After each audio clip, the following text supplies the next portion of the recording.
Hey everyone, today we're taking a look at MixKit. This is a website that provides free video assets to help you level up your video and design projects.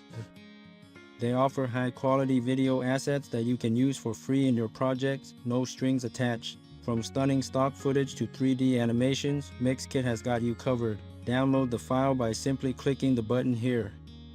And it doesn't stop there. MixKit has so much more to offer beyond video footage assets. They also have a comprehensive library of royalty-free music, sound effects, icons, and templates that you can use to enhance your projects even further.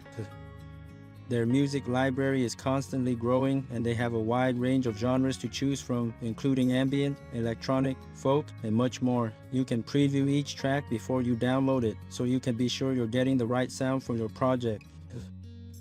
The same goes for their sound effects library. They have a huge collection of sounds, from nature sounds to futuristic effects, that you can use to bring your projects to life.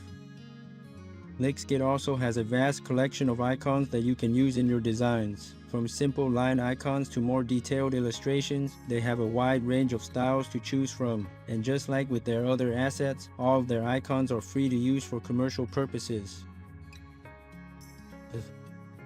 And last but not least, MixKit also offers amazing video templates that you can use to get started with your projects. They have free video templates for Premiere Pro, After Effects, Final Cut Pro, and DaVinci Resolve.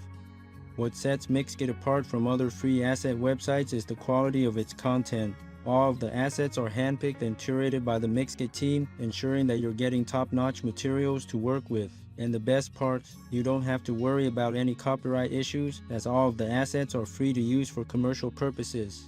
As a content creator, I know how important it is to have a variety of high-quality assets at your disposal. MixKit is a great resource to have in your toolkit.